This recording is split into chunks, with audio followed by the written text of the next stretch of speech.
Here, Mexicans are said to be descended from the Aztecs, Peruvians from the Incas, and Argentines from the boats. For it was via Buenos Aires that millions of migrants from Italy, Spain, France, and Russia set foot on New World soil. That was a century ago, but even today 60% of the population is of Italian origin, and the European identity of this megalopolis can be seen around every corner. Its cafes, architecture, and lifestyle make Buenos Aires the most European of South America's capitals. A crossbreeding that gave birth to one of the city's symbols, tango.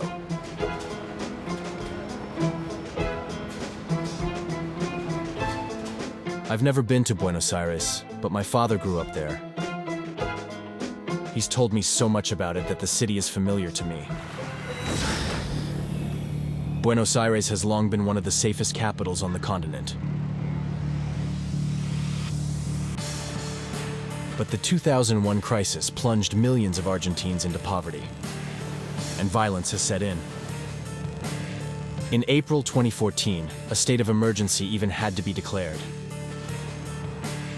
The city is plagued by an unprecedented phenomenon: urban crime. Assaults, armed robberies, and heinous crimes are exploding.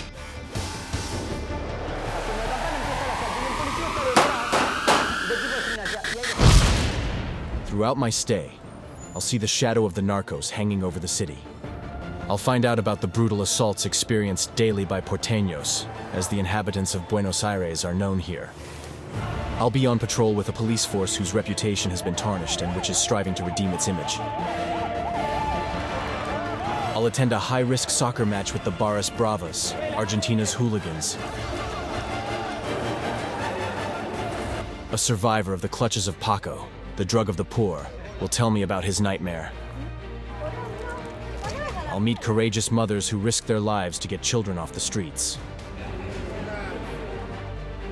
A priest from the slums, threatened with death by the narcos, will welcome me to his parish. Finally, I'm going to relive the horror of the years of dictatorship, a state-sponsored violence that the country still can't come to terms with.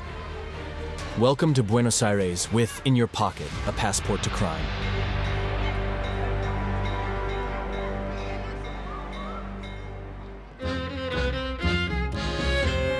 So here I am in Argentina, in Buenos Aires, the capital. Wedged between the Pampa and the Rio de la Plata, 13 million porteños live here, a third of the country's population.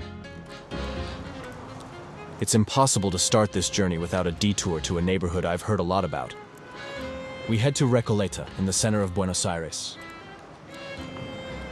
Here it is, on the 5th floor of this faded building, an address very dear to my family. Well, to Jean Pierre, my father. This is where my father lived for almost 10 years. With his parents, on the 5th floor, so a priori on the top floor. 10 years that marked the childhood of my father, who even spoke Spanish before he spoke French. Well, almost. It must have been chic back then, the avenue. It's a little less so now. Taking a little picture for my father. His favorite game was going from window to window along the ledge. So much so that after a while, there were plenty of passers-by crowding underneath to watch the acrobatics of this not very obedient little child. The ledge linking the living room to the bedrooms is still there.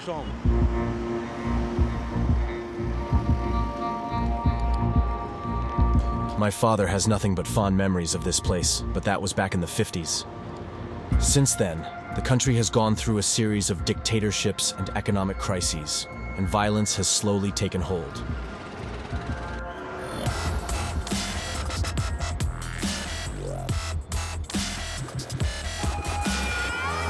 At times, the capital looks like a city under siege. The country's various police forces join forces. This impressive array of equipment is deployed for a simple soccer match. That day, 1,000 cops are mobilized. In the land of the god Maradona, the love of soccer is absolute, almost a second religion. But there's a big problem.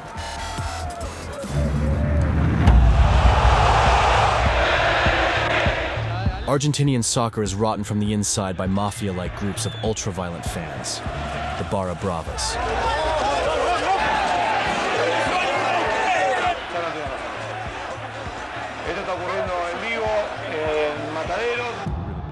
Their record is chilling. 45 deaths and around 100 injuries in the last 4 years, an average of 11 deaths per year.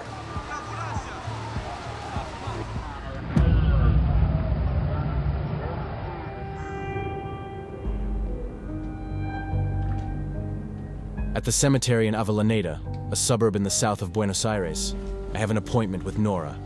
Her son was murdered outside a stadium.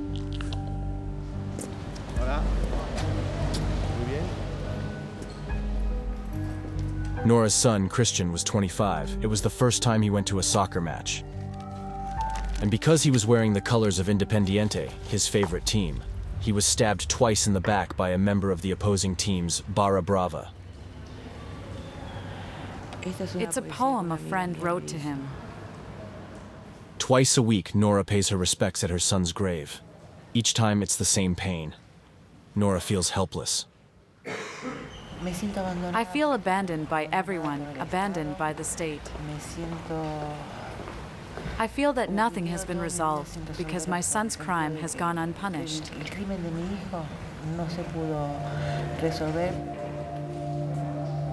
After the tragedy, Nora tries to track down the murderers and discovers that the Barra Bravas operate like any other mafia. Everyone knows who murdered her son, but no one's ever been bothered. The one who hits Christian is one of the Barra leaders, the one who allocates seats in the stadium, and it's another guy from the Barra who stabs my son when he's down. Your son's killers are still at large, they haven't had a trial, they haven't been arrested. The assassin benefited from political protection, as he was a member of the barras in charge of distributing tickets, and so if he had been charged, he would have implicated the directors and politicians, so they closed the case, and this crime went unpunished, as it always does in Argentine soccer. Lawmakers and judges involved in this violence, the accusation is scarcely believable. The violence of the barras extends far beyond the stadiums. Trafficking, extortion, and complicity with the authorities are other characteristics of these groups. To get a better understanding, I decide to go see Gustavo Grabia. Not hard to find, he hosts a daily soccer show on the radio. I'm sure Maite will be very attentive to this play, a Muslim of the field. I'm not that big a fan. But you just told me you thought he was great. This journalist has spent years investigating the Barra Bravas, and what he has to say to me is simply staggering. The Barra's chiefs make a lot of money, and with that money they can buy a lot of people in the working class neighborhoods where they live, and by buying people they end up with a lot of influence. They become important figures of the neighborhood. So the politicians say, let's go and see this Barras, who already controls a lot of people. He can get us votes or do the dirty work for us. From there, the Barras' power grew, and it became the monster we know today.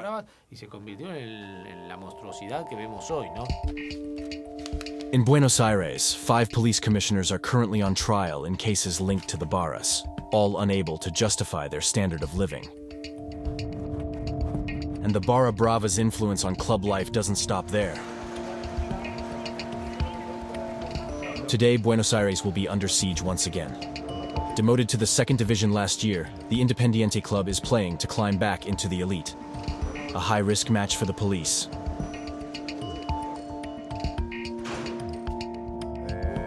I go back to Avellaneda, the poor suburb of Independiente.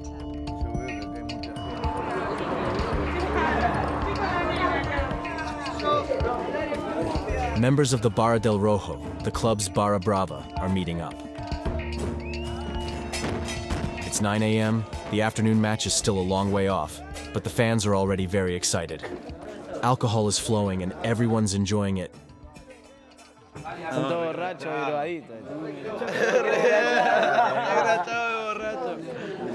Drugs are also very present.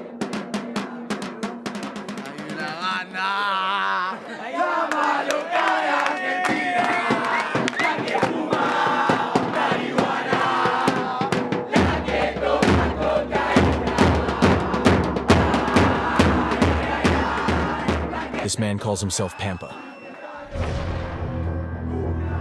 He's the boss here. To our microphone, he refuses to talk about how the Barra Brava works, preferring instead to talk about carnival. That's what Argentine soccer folklore is all about. That's it.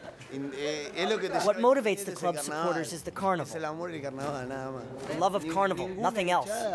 No other fan in the world is as passionate about soccer as the Argentines. That's why so many foreigners come here to visit the country's different stadiums. Throughout the country, the Barras Bravas are organized like gangs. Independientes is no exception. Pampa is one of their colonels. He has to obey to a general who is not here and who manages the Barra's affairs. Pampa directs these boys, the soldiers. Often poor kids who find an escape in the Barras. Their mission set the mood in the stadium, notably with songs of their own.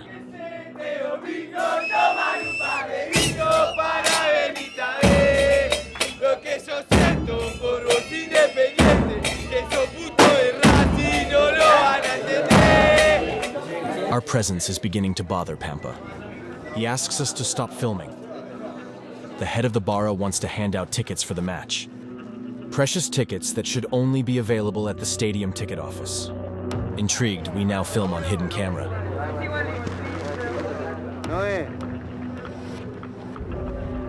I need one. You already have one. You don't have one. Here you go. Who needs one? A bit apart, one of the soldiers from La Barra confronts us. You're filming the ticket traffic, aren't you? I just want to see what you're filming. Is that a problem? The distribution of seats in our presence has made Pampa nervous. Show me what you filmed. Do I look here? I don't see anything. Go further back, let me see. If I were you, I'd tell them to erase everything. But why can't we film now? Because it's private. We won't know more. For now.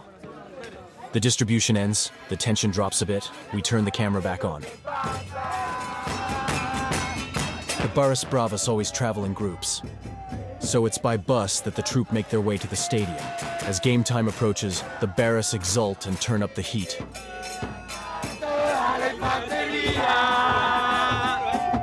Pampa hasn't told his general about our filming, and he unloads us from the bus before reaching the stadium. I try one last time to find out where these mysterious tickets come from, but to no avail. Professional secrecy.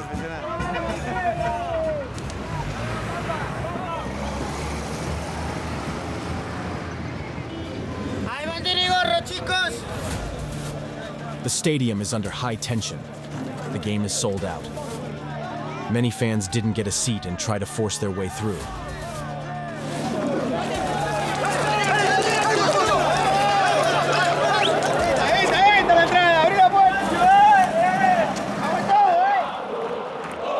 Inside, the match has begun. As expected, the fans let off steam.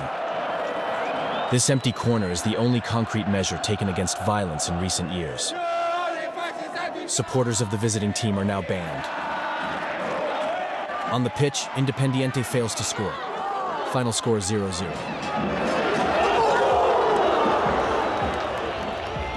The players quickly leave the field, under whistles and projectiles, and under good escort.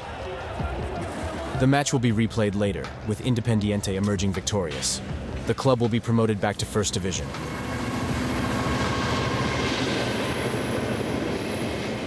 Last year, for the first time, a man wanted to put an end to the power of the Barra Brava of Independiente. This man, here he is. Sitting in the center of the picture is Javier Cantero, the club's president. He made a promise. Throw the Barra bosses out of the stadium and cut the financial cord linking the Barra Brava to the club's management.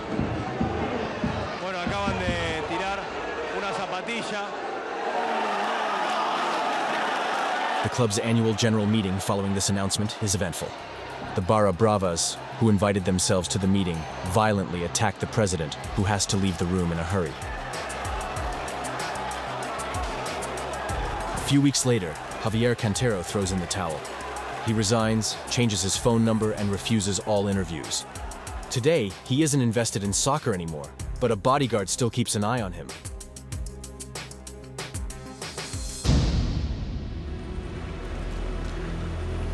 At the Palace of the Legislature in Buenos Aires, I meet up with the head of security for the club under Cantero's presidency. Florencia Arrieto is taking part in a meeting with victims of soccer violence. I see Nora again. It's a rare moment for these families, usually reduced to silence. I had to endure watching my son's murderers being rewarded on TV. My husband died 2 weeks after seeing it on TV.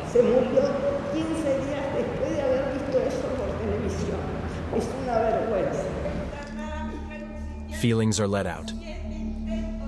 Everyone around the table has lost a child in a stadium. All have come up against the silence and corruption of the justice system. I don't trust judges, I don't trust lawyers, I don't trust anyone. Who am I going to believe? They killed my family. I found myself alone. I have to fight alone against everyone. So what can I expect? How is it possible that we, the victims, have to spend the little life we have left discovering the horrors of the judiciary?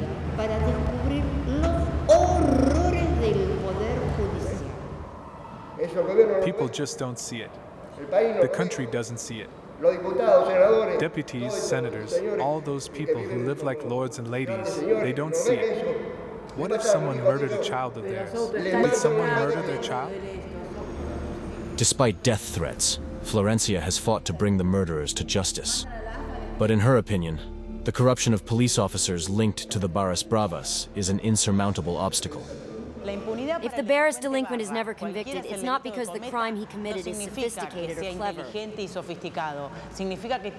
He's never punished because someone is paid to clean up the crime scene and destroy the evidence. That's what happens. We've realized that it was during the investigation, in the exchanges between the police and the prosecutor, that evidence was altered to avoid convicting the masterminds. It's Florencia who's going to make me understand why Pampa didn't want us to film his ticket traffic. These numbered seats are donated to the club by the Football Federation. The extortion practiced by the Barras consists of going to the club and asking for, well, demanding, at least 100 invitations in order to resell them and make money from something that's free. When I found out, I asked for the tickets to be checked, and 10 days later they kicked me out. So it's this slush fund, which is controlled by no one, that partly finances the Barras. But then it's the Barras who are the real bosses of soccer here? No, the Barras are the executors of Argentina's soccer league. And the leaders are corrupt politicians and judges who use the Barras to do business with impunity. Because soccer generates a lot of money, which is useful when you want to rise to power. Being a club manager often serves as a springboard into politics of the justice system.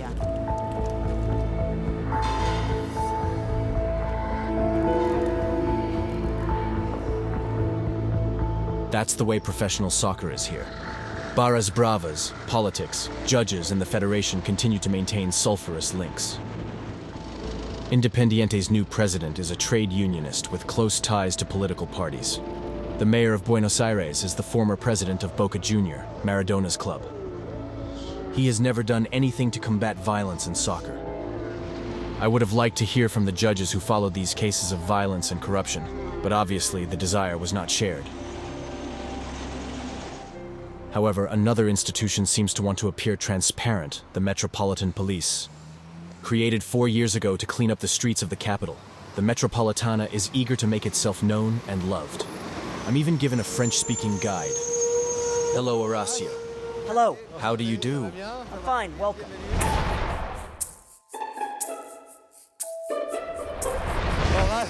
Horacio Jesus, a police saint. Saint, I don't know, but at least police inspector. Police inspector, we're going on patrol. Let's go. Horacio is keen to show me one of the city's must-see spots, La Boca. It's a bit the soul of Buenos Aires, Argentine Montmartre. In the 19th century, it was the rough neighborhood where Spanish and Italian immigrants settled.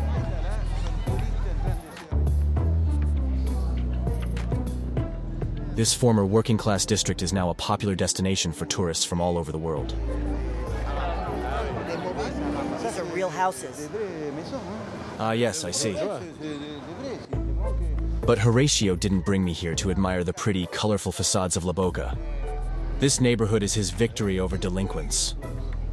By posting his men on every street corner, he seems to have put an end to the assaults. Like good soldiers, these two policemen will confirm it. Take your hands out of your pockets. You're being filmed. He's going to ask you a question or two. All is good? Nothing's going on? No, it's fine. It's calm. People tell us they feel much safer in the street when they see the police. I too was reassured until Horatio introduced me to my new friend. It's not that I want to scare you, far from it. He's calm, quiet, but I'm calmer.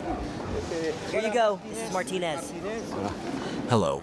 Actually, it's quiet, but we've still got a gunman with us, with bulletproof vest and all. It's Officer Martinez. Martinez. Hola. Hola. Hola. Better safe than sorry. And what kinds of crime were there before? Ah, misdemeanors. By teams, it was snatching bags, gear, cameras.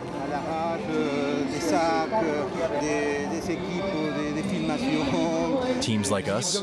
Like you, for example. The problem is that 2 blocks away, the situation is far from stabilized.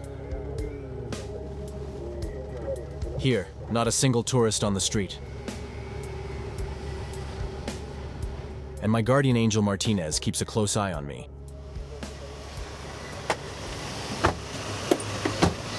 This is another district of La Boca. You're still in La Boca. Before, even a policeman would come here and be asked to leave. I don't know if it was that rough, but yes, it was a lot more difficult. Today you can see that there are police prevention cars on duty all the time.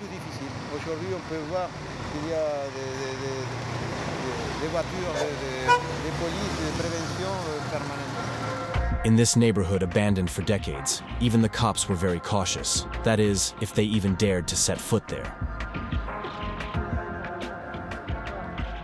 Thugs have begun to understand that here, it's out of the question to remain the boss of the street and neighborhood.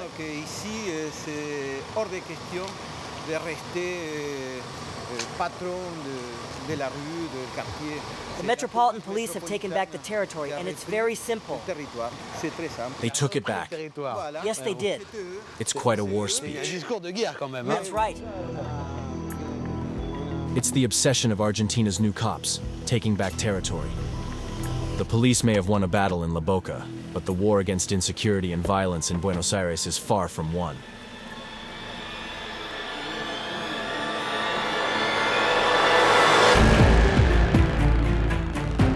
In recent months, snatchings and armed robberies have increased.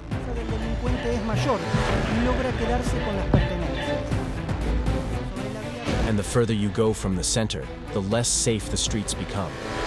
I'm going to check this with another police force, the Bonaerense in Greater Buenos Aires.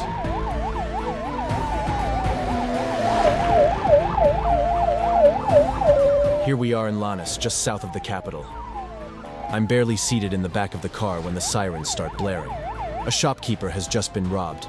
The assailant was armed with a knife. 2 patrols are already on site. The thief, a man in his 30s who was trying to escape on a motorcycle, has just been overpowered. His victim is in shock.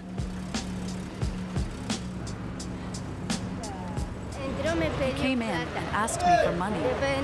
Once inside, he told me, "I'm going to kill you." That's all he told me. The policemen look proud. Arrests after robberies are rare, and this time they were rather lucky.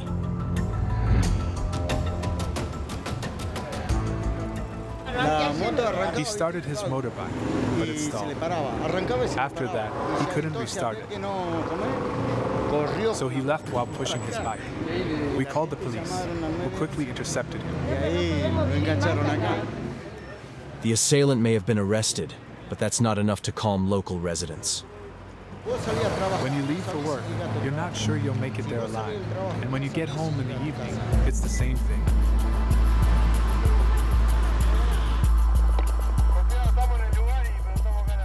Superintendent Pilar knows this suburb like the back of his hand. He's been patrolling the outskirts of Buenos Aires for 23 years. We have two males. I don't know their ages yet, but I do know they're in possession of narcotics. Supposedly there's marijuana and Paco. Paco is the local crack that's wreaking havoc in Buenos Aires. The two dealers were caught red-handed. On the hood, their goods. 20 doses of Paco, 100 grams of marijuana. In front of our camera, the police will apply a rather surprising procedure to the letter.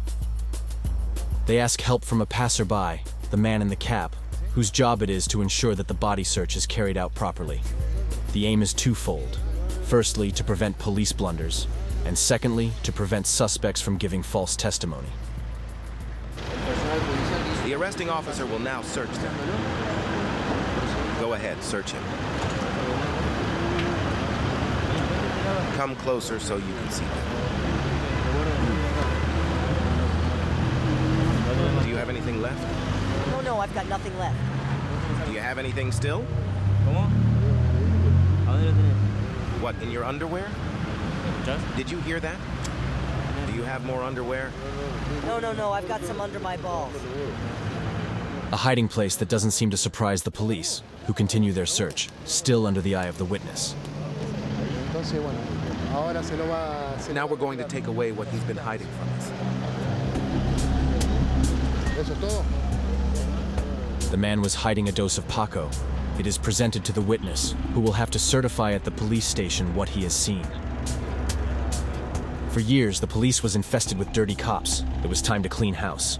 Commissioner Pilar approves of this measure, but recognizes that its application can be a headache.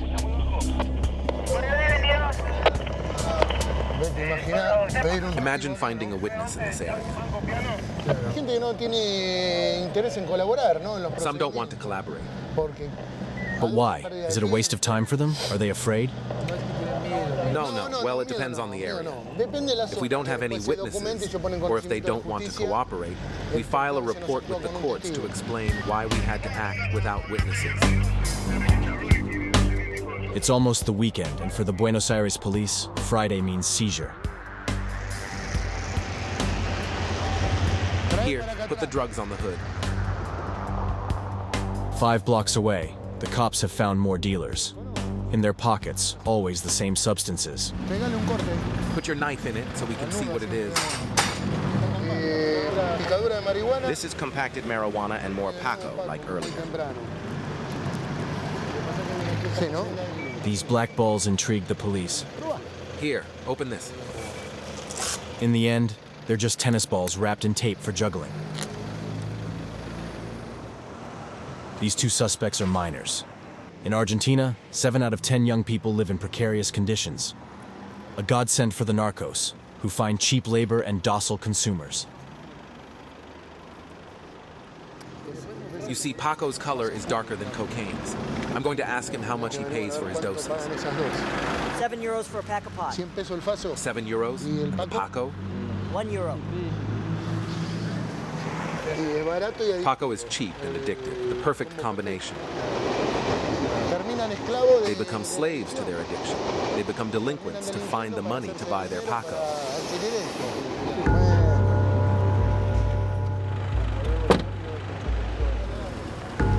Paco is a fearsome drug, the #1 scourge in Buenos Aires. This drug is highly addictive and cheap. It comes from the 2001 crisis. Argentina is broke. Paco consumption soars. Within 4 years, it increases by 200%.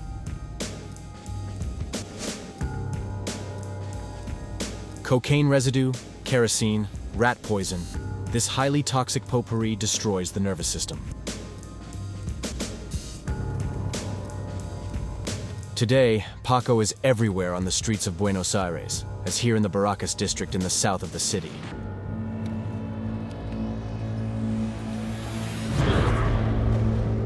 That man in the gray sweater has just had he's delirious.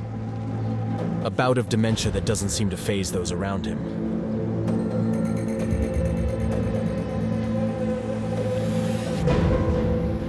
The scene takes place right in front of these dealers.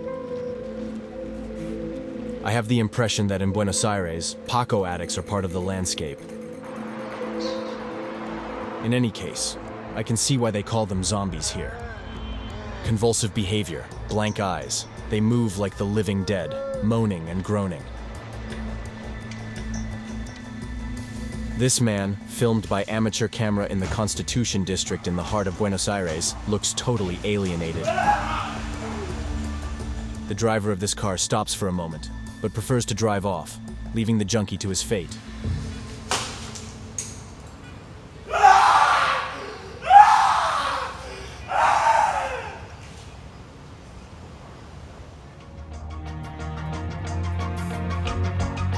These images have shocked me.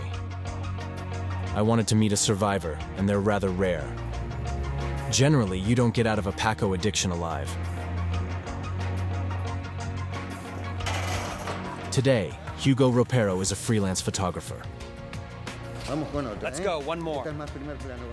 He makes a living from small shoots, photos he can't always sell. Put your legs on the bench there, just to see. But in the 90s, Hugo Ropero ran the show in Buenos Aires. He was the photo director of Noticias, Argentina's biggest cultural magazine. By day, he photographed celebrities. By night, he got high. Hola. Hi. Hola, Hugo. ¿Cómo estás? Hola. Nice to meet you. How are you? Hola. I'm sorry to disturb you in the middle of your work, but we're meeting today because you went through a very difficult period with Paco.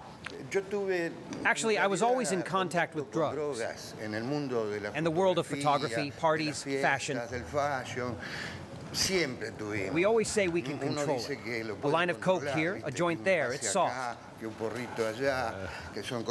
when I came across this drug, Paco, it killed me. That's terrible. It turned my head, it drove me crazy. I ended up in a madhouse, a real nightmare. Hugo falls into the trap after the death of a loved one. He's in the throes of depression, vulnerable, and is tempted by a Paco cigarette, handed to him by a pretty junkie. How does it feel to smoke Paco? It's a very short, very brief sensation. It lasts 2 or 3 minutes. You could say it's like an orgasm. You totally lose track of where you are. You see shadows. Everything is distorted. You hear differently, as if you were underwater. And then you're very nervous, electric. You're heavily sweating. You're completely paranoid. You think someone's peeping in your window. And that's when you need another dose. That's the way it is. Today, Hugo is smiling again. But the nightmare lasted 3 years. One day I went out with a stick and smashed up the neighbor's place across the street because I thought he was spying on me. I tore the leg off a table and went to smash everything in his house.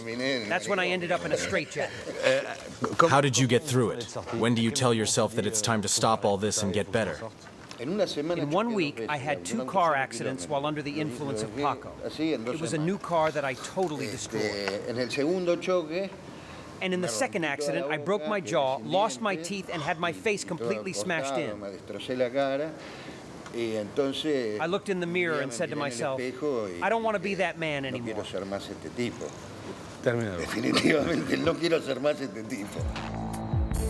Hugo then enrolled in a hospital detox program. Hugo, muchas gracias. Muchas gracias. Okay. That was 8 years ago. The former celebrity photographer has not relapsed since. Yet temptation is never far away. Like here in Constitution, remember, the neighborhood where the man high on Paco was filmed. I have an appointment with another ex-addict. He devotes his life to the fight against drugs. Conveniently, he lives in Constitution. Claudio Izaguirre welcomes me to his home. His house looks like a happy shambles, but don't be fooled. This is the headquarters of his highly influential NGO. It's from here that I fight narco-trafficking throughout Argentina. Claudio Izaguirre made a name for himself by exposing the flaws in Argentine airspace control and denouncing the authorities' passivity. For the drug traffickers' planes, the way is clear. Here you'll find a list of the 141 illegal airstrips in the north of the country. This is a confidential Air Force document under the title "The State is Blind." This newspaper ran a double-page spread on clandestine trails and the sitting we did in the Chaco on one of these trails.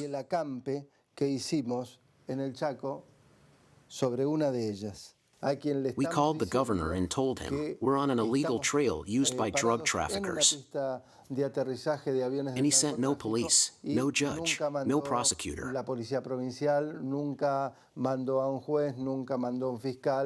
They simply didn't say anything, and these tracks continue to be used with impunity to this day. According to Claudio, Argentina has become the hub for cocaine destined for Europe. The white powder crosses the Atlantic, but its residue, Paco, stays at home and floods the streets of the capital. Okay, shall we go? Short demonstration in Claudio's neighborhood. A guided tour of an open-air dope supermarket.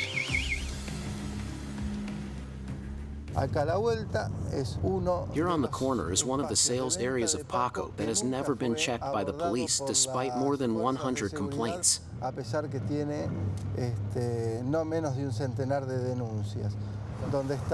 Look, it's where this woman is. Hello. This is the place. Hello. And that's on every block. There's a sales point for drugs. Here, that dark bar there, that's another one. Here there were deaths. Gangs are fighting for territory. This is one of Constitution's most important sales points. See, with those smoked windows there, dealers operate under the noses of the police. Look at this. This is reality. The cops pass by a sales point without anyone doing or saying anything.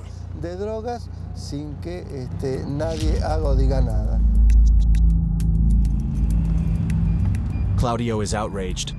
Despite numerous complaints from neighbors, the dealers are still out in force. This building, squatted by drug dealers, housed a production and consumption area. If it's no longer active today, it's no thanks to the police. The police have never done anything about it. Until the kitchen where the cocaine was manufactured exploded, and the whole building went up in flames. If this marketing zone of Paco was totally destroyed, it's thanks more to God than to the police or the judge. And yet, they had received at least 500 complaints against the place. Just imagine 30 or 40 guys coming into this house every night with stolen goods to exchange them for drugs. And they consumed Paco in there, so imagine what it was like for the neighborhood, desperate for help that never came.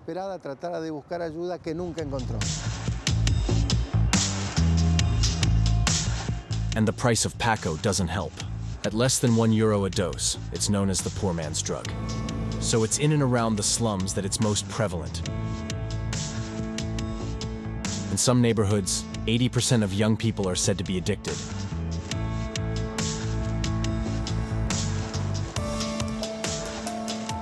I am meeting with some fighters.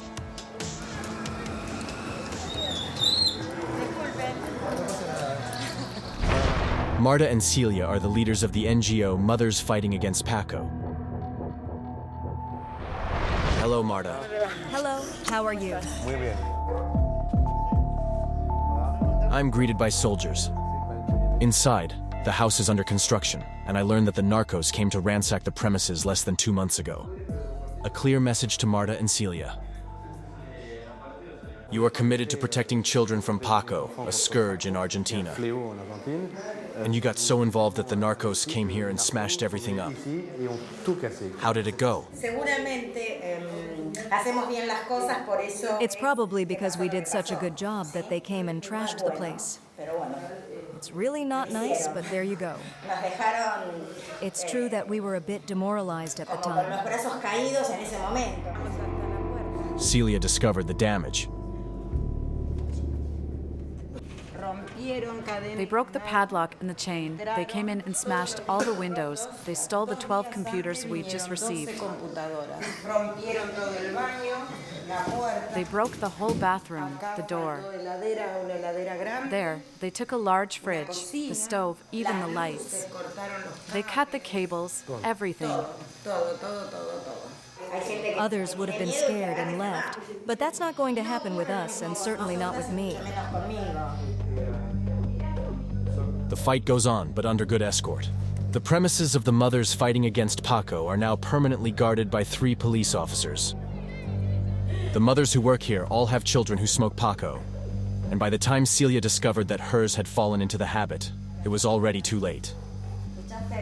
It's mostly the hostility. My daughter hit me twice.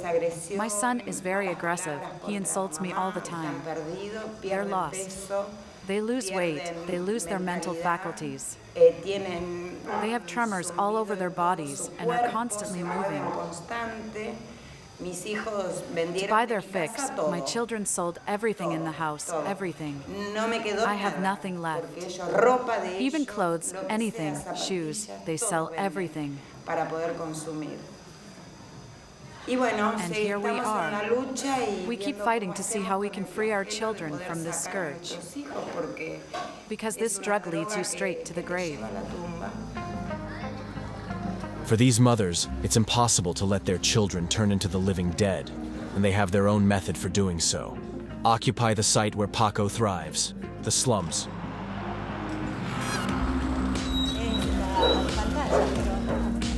Welcome to Villa 31. A huge slum in the heart of Buenos Aires. 30,000 people live here, wedged between the railroad line and Recoleta, an upscale district of the capital. It's in this maze of alleyways that I find Marta. Twice a week she goes out to meet young addicts and their mothers. No police with her today, just Lorena, who belongs to the association and lives in the villa. It used to be a store, now they rent out rooms. As soon as we take our first steps, posters of one missing girl and another murdered set the tone. We shoot with a discreet camera. This resident in the yellow jacket is overwhelmed. She doesn't know what to do to help her Paco-addicted son. She asks Marta for help.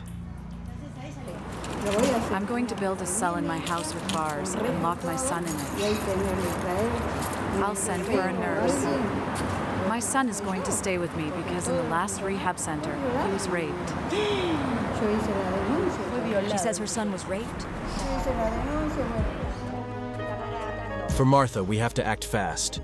The woman's son has been sexually abused and now spends most of his time on the streets, at the mercy of drug traffickers. In the next few days, we'll get together and take charge. We'll get the social worker and the lawyer, and we'll take care of everything, okay? Today, more than ever, we need to see how we can help her get her son off the streets, because he doesn't come home anymore, and you find everything else. You don't even have to buy drugs, they just give them to you.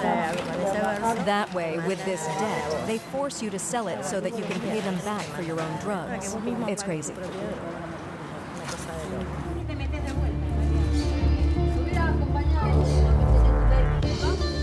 But in Villa 31, there are still entire neighborhoods in the hands of drug dealers, easily identifiable by their surprising flying shoes.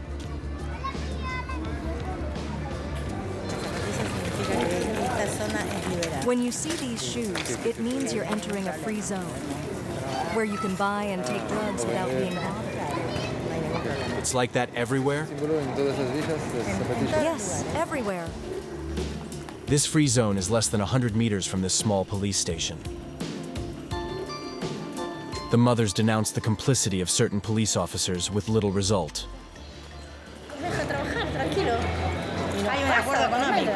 Of course, in exchange for money, they get along with each other, and afterwards they don't forget to collect their commission. At Villa 31, the young addicts have just one refuge, a small home where they can wash and rest. Those who come here want to get better. Lorena and Marta know that this is when they are at their most fragile. Rather than putting pressure on them, they are first here to listen. It's great what they're doing. Would you like your mom to take care of you like that? Yes, I especially wish she'd had a bit more heart. My twin brother was killed 8 months ago. I lost everything. And how did they kill him?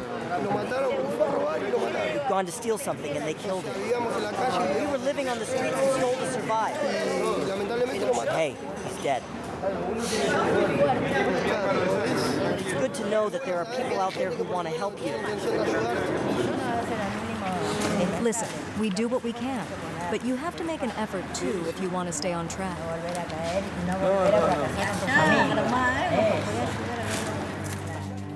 But Paco doesn't just ravage Villa 31. It plagues the entire ring of misery that surrounds the greater Buenos Aires area. Police operations, no matter how spectacular, do little to change that.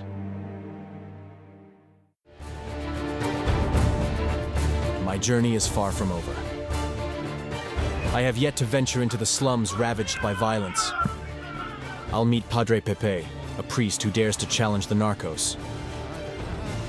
I will learn close combat techniques the hard way.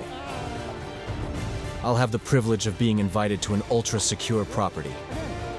And I'll see how the horrors of the past resurface today.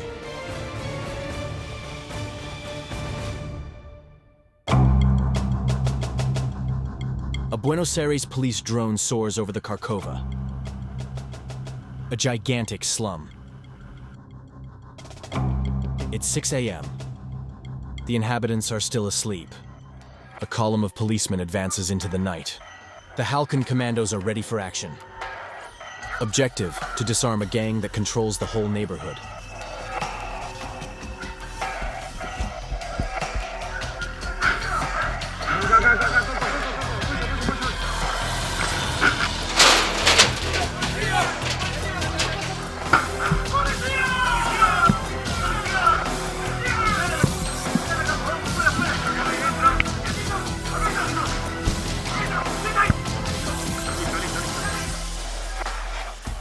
Five minutes later, 2 men are subdued and arrested.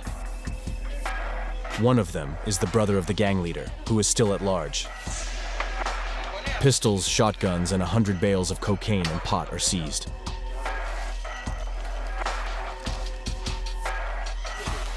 Angry local residents alerted the police. The narcos had dislodged them from their home to set up their sales point.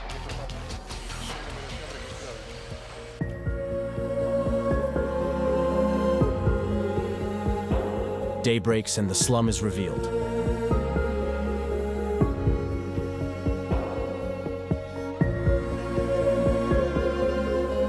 I decide to go to Carcova. I realize that this slum has sprung up on a garbage dump. It is crossed by the Rio Reconquista, one of the most polluted rivers in Argentina. With terrible living conditions, Carcova is also a cutthroat. Deadly clashes between rival gangs are commonplace. Under normal circumstances, it would be impossible for me to walk here alone. This is hostile territory for a foreigner like me. The narcos wouldn't let me take one step.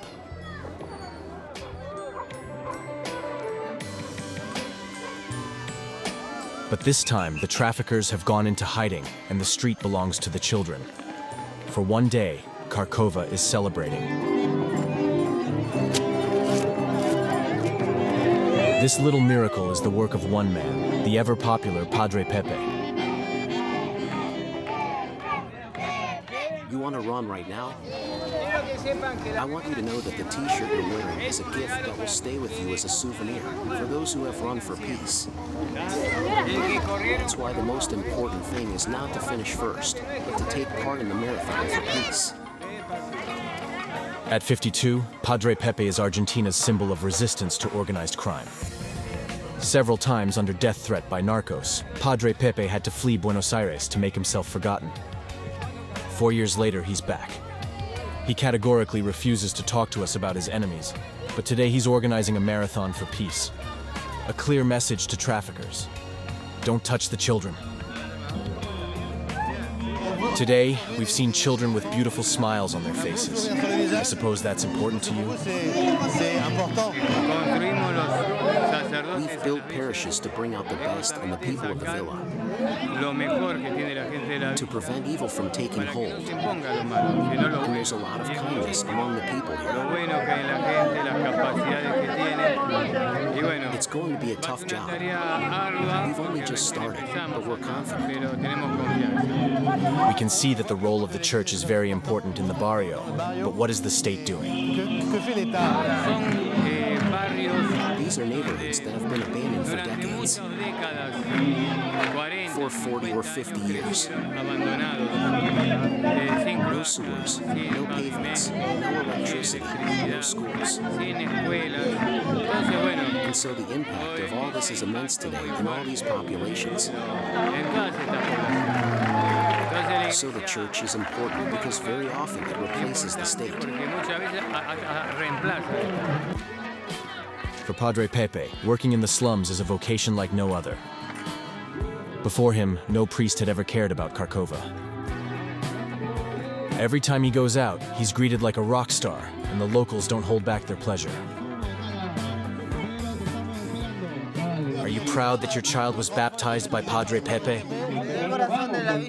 Yes, Padre Pépé is the one who can do it all. It brings us all together and makes children's wishes and dreams come true. Padre Pépé has been watching over the slums for over 20 years. A mission entrusted to him by the former Archbishop of Buenos Aires, Jorge Mario Bergoglio, better known today as Pope Francis. In fact, the pontiff invited his protege from the slums to the Vatican in the summer of 2013. There's only one bone of contention between the two men: soccer. The Pope is a San Lorenzo fan, and I'm a fan of Iraqi. They are two rival and opposing teams, and on this point, there can be no reconciliation.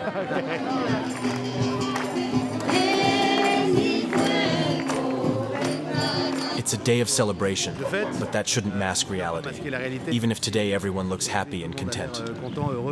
There's still a lot of work to be done, and it's clear that the danger is ever present, and that the drama of drugs, Paco, and violence in general is far from over in Argentina's working-class neighborhoods.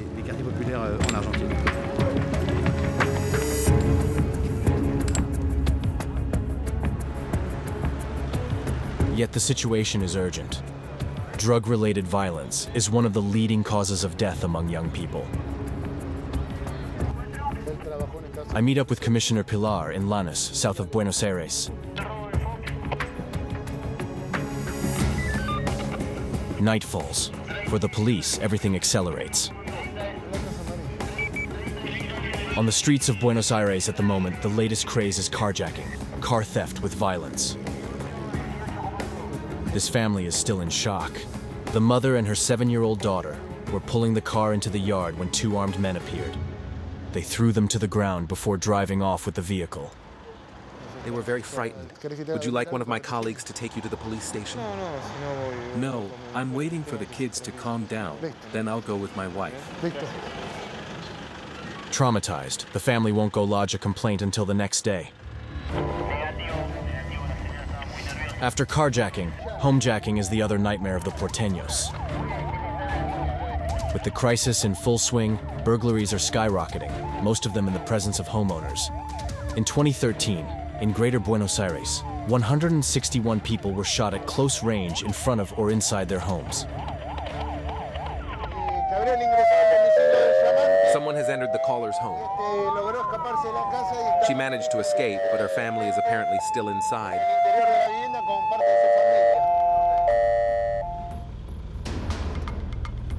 Two minutes later, the commissioner is on the scene and is quickly reassured that it's nothing more than a carjacking. I ran out and called 911, but I wasn't sure if the thieves were still in the house or not. The man was a bit hasty when describing the crime. A moment of panic, apparently justified in the neighborhood. The aggressions happen every day, all day, no matter the time. They don't give a damn about anything. It can happen to a woman, a child, anyone. Here, a month ago, they attacked the girl opposite us in the middle of the afternoon. My mother and brother were outside, and I was on the balcony. And one guy, as if nothing had happened, snatched her bag. Poor thing, she fell and hurt herself. They didn't care that we were there. This neighbor lives barricaded. You think it's normal for us to live like this? She installed these bars last year to protect herself. It's a disaster. It's happening every day. We can't live like this. That evening, the victims of ordinary violence are still crying out their anger. Here, a street fight brought out the whole neighborhood. This time, the victim makes it out with a bloody face, no serious injuries. Good news for Commissioner Pilar, who knows that this kind of situation can quickly get out of hand. A little further on, 2 cars were broken into and robbed. I realize I'd left my blue jacket inside. They can shove it where I think. A little jaded, the victim makes a list of the stolen items with Commissioner Pilar's men. In the next street, the police have arrested the criminals. That's my key ring, but I just need the keys. Problem: the key ring was recovered, but without the keys. Exasperated, the victim can't go home. Come on, give me back my keys. What keys are you talking about, asshole? Take him to the other car there. I live around the corner. You're gonna get killed. But you had my key ring. Give me back the keys. Stop your threats, or I'm going to shove the whole penal code down your throat. Write down the threats he just made. Assaults, thefts, intimidation, and threats are the daily lot of these residents. The other victim is in shock. No, sorry guys, I can't talk. As for the man in the cap, he'll have to find a place for the night. What can I say? They took my keys, my mother's keys. I don't know how to get home. Did they throw them over here? I have no idea. They just kept my key ring. They liked my key ring. That's how I knew it was them. If they hadn't had my key ring on them, I wouldn't have been able to tell. You ask them nicely for your keys and they threaten you. And besides, I don't know if they have my home address. That's the problem. In Buenos Aires, the situation is deteriorating dangerously. Insecurity is becoming the main concern for residents.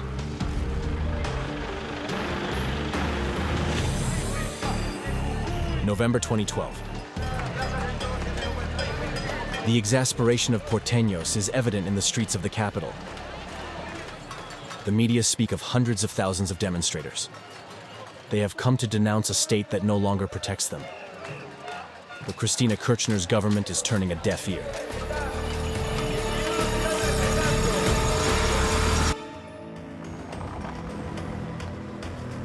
Faced with the passivity of the authorities, some residents are taking matters into their own hands. I go to see Nelson in Recoleta, Buenos Aires' chic district.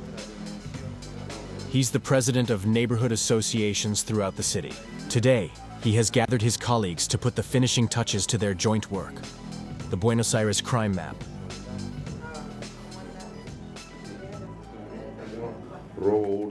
Robberies with violence or weapons are the brown spots.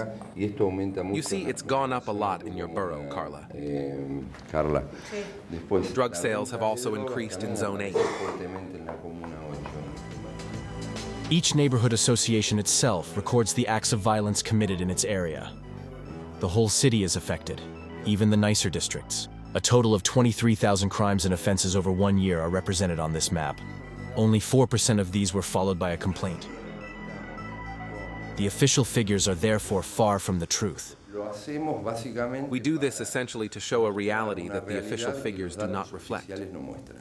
Not because they transform the figures, but because people don't file complaints. And people don't press charges for two main reasons. Firstly, they don't trust the police.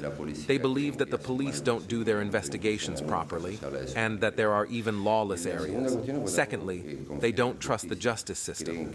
They believe that if the offender is arrested, not only will the police not recover the stolen goods, but they will have spent more time filing a complaint than the offender will spend in custody.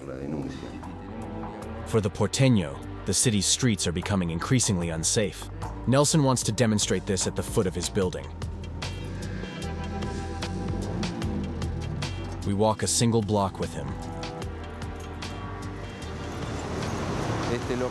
This store was the scene of an armed robbery last month. This kiosk has already been attacked 5 or 6 times. Here, they came in even though it was full of people. Here, they came in with a gun and hit the employee. In this parking lot, a man was chased up to the top floor. They shot him to steal his money. In this pharmacy, not long ago, they broke the window to get in and robbed the store. We've already seen 1, 2, 3, 4, 6 businesses. With this one, that makes 7. And 8 if you cross the street. Overexcited and on edge, some of the locals turn to violence themselves. We take a look back at the various cases of lynching, remind you that these events are spreading. Rosario, Córdoba, Rioja. The country is in the grip of a wave of lynchings. The phenomenon took root 300 kilometers from Buenos Aires. The scene takes place in broad daylight in Rosario. It is filmed with a cell phone. The man taking a beating has just stolen a woman's purse. Neighbors, passers-by, cab drivers, everyone gets involved. The blows get harder and harder, and to the head. The offender died 3 days later as a result of his injuries. He was 18 years old.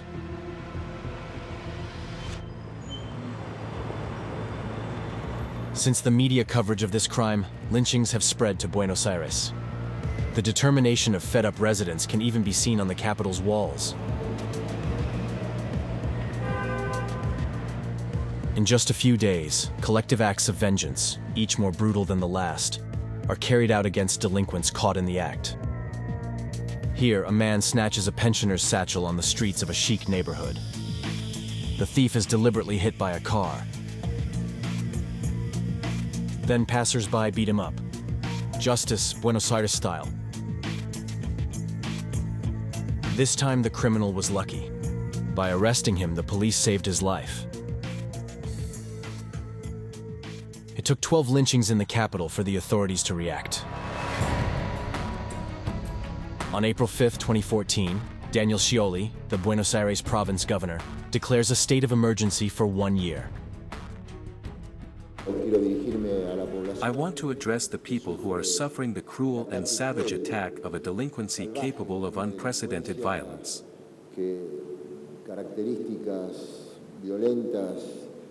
This violence demands an appropriate response from the state. Clearly, this time the authorities have heard the distress of the street. The state of emergency decreed by the Buenos Aires governor is based on 3 key measures. 50 million euros to modernize worn-out police equipment, the recall of 5,000 retired cops, and the creation of an anti-narcotics unit. So it's to the country's largest police academy, south of Buenos Aires, that I'm going to observe the implementation of this rescue plan. I know that Argentine cops have a very bad reputation. Torturers, racketeers, corrupt, the Porteños have lost their confidence. As soon as I arrive, they want to reassure me. Here, the new cops are supposedly beyond reproach. Generally, when they join the police force, they have at least the baccalaureate. That's the minimum. They must have no criminal record whatsoever. Once admitted, their training will last from 1 to 2 years.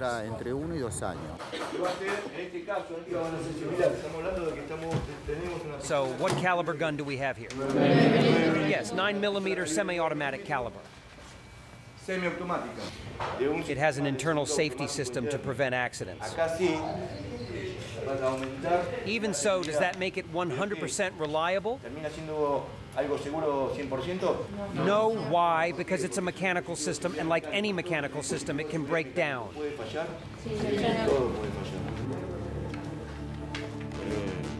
During their training, students have 2 shooting exercises a week.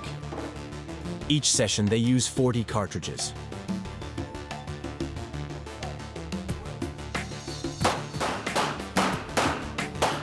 Argentine police use Austrian revolvers. Come on, let's go. Move to the left without exposing yourself. It's true, the Glock is sometimes moody and it can jam.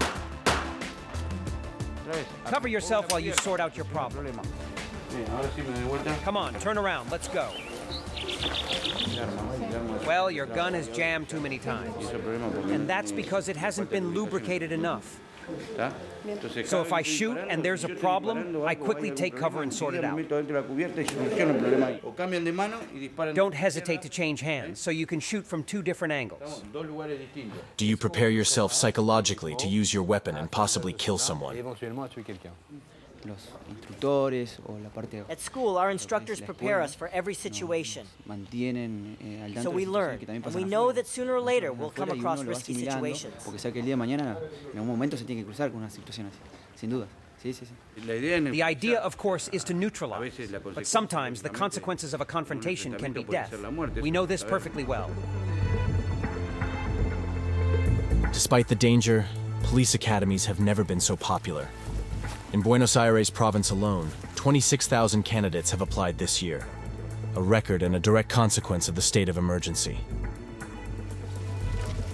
The school I'm at has welcomed 10,000 pupils instead of the usual 4,000. To attract young recruits, the governor of Buenos Aires has doubled the salaries of police officers, who now earn 800 euros a month. So what we're going to do here is look for a suspect in a building. We're going to extract him from his environment, immobilize him, handcuff him. And if he's armed, disarm and arrest him. And they don't know what they'll encounter? No, they don't know if he's armed. And I didn't know that the commissioner was going to make me play the role of the suspect. Okay, I'll play the bad guy. You'll have to kneel. Like this? Yes, and hands on your head. Shall I take off the watch? Well, I take the magazine out. Check that the gun is empty. Put the magazine back in and release the firing pin. And you can use it. I hide it. Well, we're supposed to be in a slum. I hid a gun behind my back. And the police will arrive to arrest me. I hope not too violently. Get lower. Watch your step. It's clear. But where is he? Alto, policía! Ah, police! Dese vuelta! Turn around, turn around. Dese vuelta! Stand up. Arriba. Look over there. Arriba. Normally, offenders understand Spanish, of course. Camine para atrás. Walk backwards. Camine para atrás. Walk backwards. No me mire. Don't look at me. On your knees. On your knees. It's effective. Special operations are something of a dream for these young police officers. They've just arrived and will be officers in 2 years' time.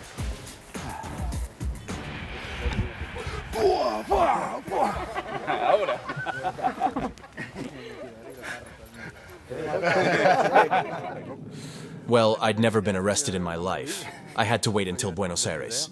It's obviously impressive, especially when you know you haven't done anything. But what's very, very surprising is the firmness of the arrest, meaning the gestures are precise. When you're searched, it's not like at the airport, softly. It's not violent, but it's very firm. And I've seen nothing yet. The best recruits will join elite troops like the famous Halcon Commando. And when you're working in a sensitive area, it's in your interest to master close combat techniques. Ouch, this I won't do. Very, very good, perfect. My turn? No. Okay, let's go. Well, apparently I'm the delinquent of the day who needs to be controlled. I thought that the arm lock was a success, but the instructor obviously doesn't think so, and adds another layer.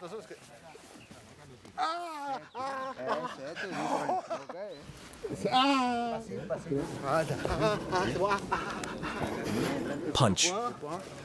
Here we go again. He's going to hurt me again. Kick. Here we go. Are we good? That's it. Perfect. Thank you. Great. He fucked up my arm. Great. Thank you very much. I'm very happy to make your acquaintance. Me too. It hurts everywhere. I leave the young recruits to their apprenticeship, my slightly aching body telling me they're on the right track. The problem is, they won't be hitting the streets of the capital for another 2 years. Those who can afford it have long since banked on private security. To escape the violence, the wealthy live among themselves, taking refuge in hyper-secure residential barrios privados, like this one. In recent years, these gated communities have spread. Back in the 80s, there were around 20 of them. Today there are over 600.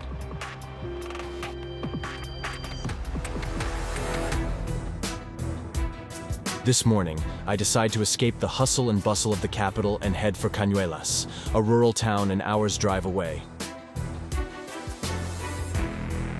Along the way, I see many properties protected by gates.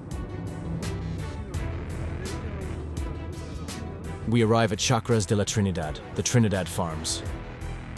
Like every barrio privado, there's a very precise entry protocol. Hello. The area is totally enclosed and under guard. Visitors and residents are systematically checked.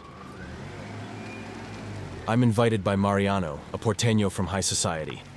Here he is at the wheel of his company-branded pickup. Hi. Good morning. How are you? Good. You speak French? Yes, a bit. Ah, very good. I'm Benjamin. Mariano is 41. A business lawyer who's made his fortune in finance, he sees the barrio privado as a necessity. If you're here, you're okay because you have security guards that will allow you to get in. And also they will make a check like once an hour. They go around the whole land. The property's driveway is over 1 kilometer long, and this barrio privado in the middle of the Pampa is home to just a few country houses on dozens of hectares. Welcome. We arrive at Mariano's home. I'm lucky. The businessman is a bon vivant. This is the wine of our family. A barbecue is planned for the meal. His brother is in charge. Well, don't say barbecue. Asado. Asado. 1 hour and a half this side and half an hour the other one. The barbecue is a few minutes. Not for those in a hurry. No, you must. If you're in a hurry, No. Mariano wants to take advantage of the 2-hour cooking time to give me a tour. To visit the stables, we require a new vehicle. It's easy to get lost if you don't know the area. The nearest neighbors are out of sight. Okay, so we are in our stables. Here we keep the horses. Mariano spends part of his fortune on his passion, polo. They're small. The smaller, the better for polo. Yeah? You can be so quick between the other ones, so everything. And how many horses do you have? Well, here I have 16, but I have some more in the land. More or less 20, 25. Dáselo a Mariano, lo lleva Mariano. Mariano is proud of them. They're criollos. Small but powerful. Perfect for the pampa. They're gaucho horses. Mariano's criollos cost around 6,000 euros a piece, a fortune in Argentina. And you let the horse like that? And you leave the horses like that, like cowboys? Yes, of course. In this open land, if you don't have a security guards, you will be robbed. Maybe not a violent thing, but they will get when you're not here, or they will wait you when you're coming. Okay. And that's for sure. Even outside the city, wealthy porteños know that their fortunes can attract covetousness. Just could you show me a little bit about how home security is organized outside? How you see there, you have a guard, the one that I told you that goes around with the patrol, okay? Yes, the patrol. I have cameras in every corner, and I can check that cameras from your iPhone, from my telephone, yes, and from my computer. So you got one camera So there, you have a camera here. Another one camera there. A camera here, a camera there. Every corner. Each corner, in fact. The windows are like violent proof. Oh yes, they're bulletproof. Okay. And do you have a panic room? You don't have a panic room?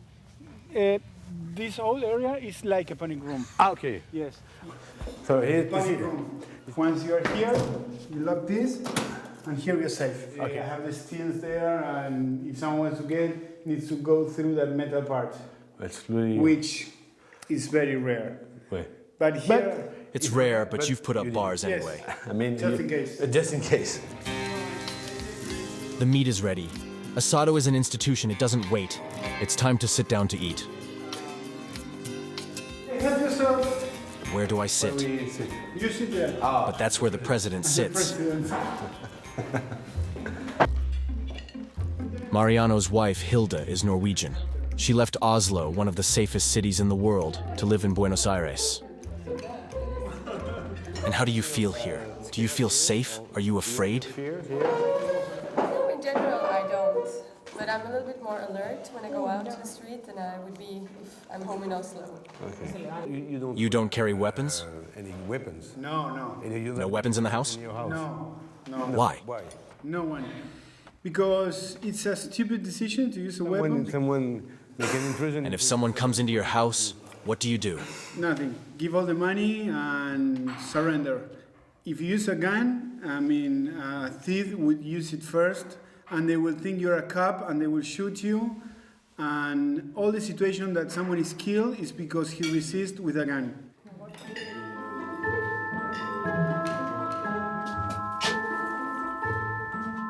Tucked away in their barrio privado, Mariano and his family spend their time practicing polo. Okay, let's go for a game of polo. This is 53. The helmet, important? Very important. Good. Good? Am I ready? Ready? Okay, let's go. Oh, let's go.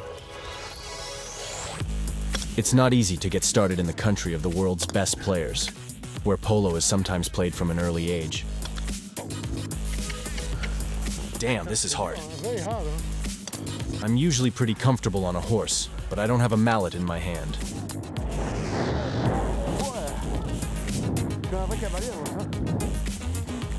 Good.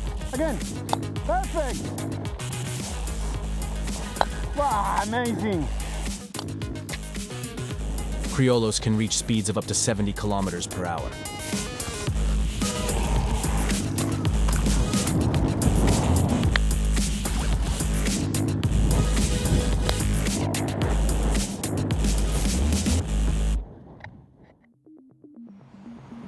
Sunday is over in the Pampa. Back to Buenos Aires. My stay is nearing the end. I've experienced the violence of stadiums and slums. But there's another, duller one that I've yet to understand. The violence that military dictatorships have inflicted on the country. In Argentina, the last and most ferocious dictatorship ended 30 years ago. But this state terrorism continues to haunt the minds of porteños. Opposite the presidential palace, I join the mothers of the Plaza de Mayo. Like every Thursday, the mothers of the Plaza de Mayo are getting together, and they're going to start a procession, what they call the Ronda, and recite all the names of those who disappeared during the dictatorship.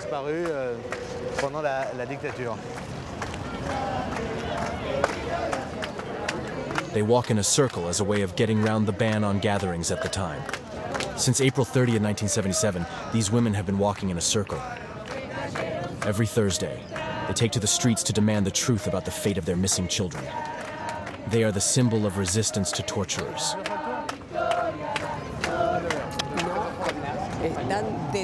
We call them disappeared detainees, a horrible expression. This expression didn't exist at the time. It didn't make sense then. Disappeared. We just know how they ended up. Most of them were thrown into the sea from airplanes. And the others died under torture.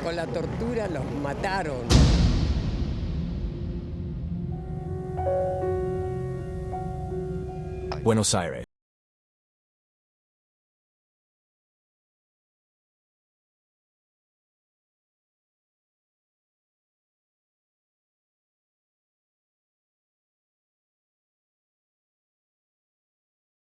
Systematically hunted down, tortured, and murdered. Boundless ferocity. He's the one who sets up the famous death flights. It was here, above the Rio de la Plata, that the prisoners were thrown out from a military aircraft. Between 1976 and 1983, around 30,000 people disappeared and 500,000 Argentines left the country. For a long time, talking about those disappeared during the dictatorship was a taboo subject. But in 2003, the eligibility laws protecting executioners were abolished. Since then, Argentina keeps finding out more about the horrors of the dictatorship. In the Haussmannian district of Once, Buenos Aires, it's hard to imagine that on the second floor of this building, a team of forensic anthropologists is assembling tibias, femurs, vertebras, and skulls. Can you explain to us Explain where we are. This is the anthropological lab of the Argentine Forensic Anthropological Team, organization created 30 years ago in order to recover the remains of disappeared people in Argentina during the last dictatorship. Luis's team of forensic anthropologists is one of the most renowned in the world. Their expertise in corpse identification has taken them to some 40 countries. Among them Bosnia, El Salvador, Chad, Chile. These globe-trotting anthropologists have also identified the bones of Che Guevara, assassinated in Bolivia. At the moment, Luis is identifying 3 skeletons of people who disappeared during the dictatorship, found in a mass grave. His mission is also to reconstruct the last minutes before their death. Can you show us the... Show us the work you do on the bones when you receive them. When you receive the... Yes. The pieces? Once the remains come to the lab, and we start to produce what is called a biological profile. And then we try to analyze different trauma we can see in the remains. You can see. Can you see the wounds? In this case. This case, for example. You can see these are entrance of a bullet. Yeah. Another entrance.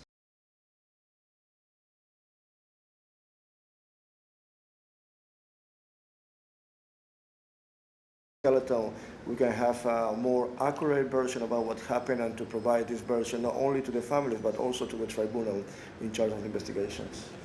People were killed by shotgun, but also a number of people we don't know were thrown from airplanes to the sea and to the river. The person died in those cases with the impact of the water. They were thrown alive from the plane? Yeah. Because I was thinking. I thought they were dead, and then they were thrown out. No, the person was alive. Yeah. To date, Luis and his team have identified 620 people who disappeared during the dictatorship.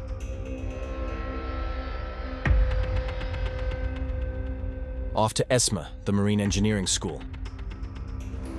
One of the country's most emblematic torture centers, Argentina's version of the Gestapo in the heart of Buenos Aires. Secretly abducted, 5,000 people were held in this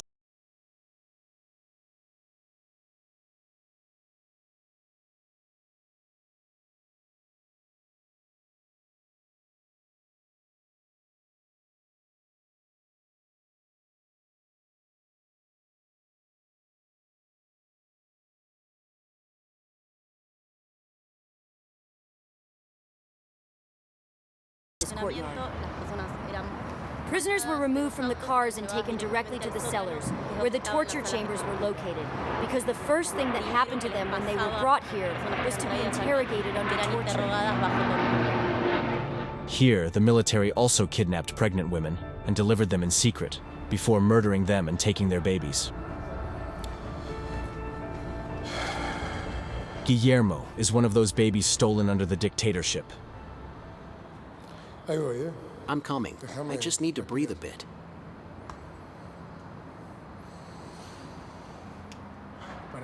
Okay, let's go.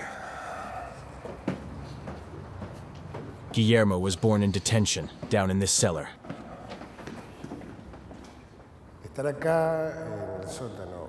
Being here in this cellar isn't easy. It's like going underwater. You have to take a deep breath. It's the same here.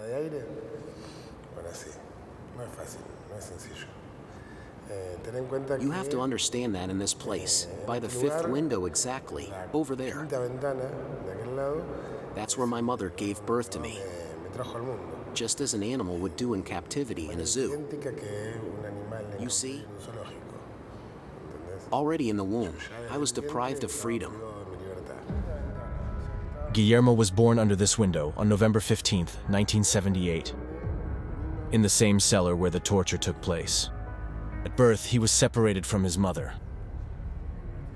The military gave him to an Air Force employee involved in the death flights. Guillermo grew up in a foster family close to his parents' torturers, without ever knowing his true identity. In 2004, an anonymous phone call tips him off. Filled with doubts, Guillermo increasingly questions his adoptive father. Under pressure, he confesses everything. All of a sudden, I learned that I'm the son of a disappeared person, that my parents took part in the armed struggle, that my mother was Jewish and a medical student, that my father was tortured, and more. Imagine, I'm driving along, and I learned that I'm not who I think I am, that the person sitting next to me isn't my father, and that he was involved in my real father's disappearance. That's a lot of information all at once. For Guillermo, a world comes crashing down. A second birth follows. At 21, he lodges a complaint against his adoptive father, who gets sentenced to 8 years in prison. Today, 400 stolen babies, now adults, still live without knowing their true identity.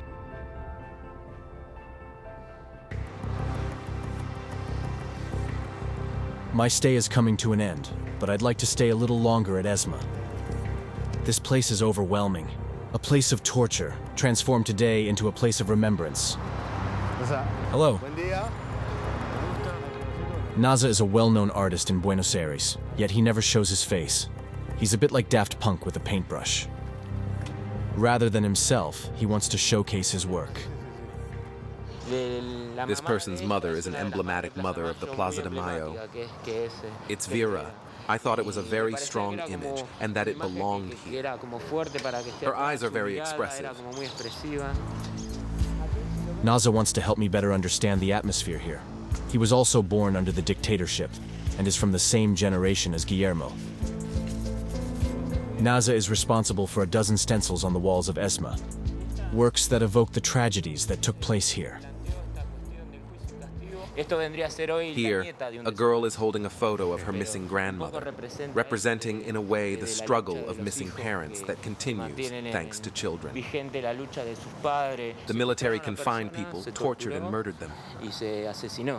We threw them out of planes, shot them with no legal framework, and the words justice and punishment remind us that we demand justice, but within a legal framework, which they never gave to their victims. Why are many Argentinians like you, like the mothers of the Plaza de Mayo, still very active in this duty to remember? You know, it's all still very present. There are still a lot of problems that affect us today. We are still suffering the consequences of all that. There are still remnants in the security and police forces, in the military. It's something we're still experiencing today. And as long as we keep it all in the present, it's a way for us to prevent it from happening again. Naza's stencils won't erase the traces of horror. On the contrary, they are a weapon against amnesia. I like this new generation of porteños. It's like a promise of better days in Buenos Aires. The end of immunity and the multiplication of trials are gradually sending executioners to prison. With the state of emergency, Buenos Aires is trying to stop crime. The police are hiring and hunting down their dirty cops. But I'm not leaving Buenos Aires completely reassured.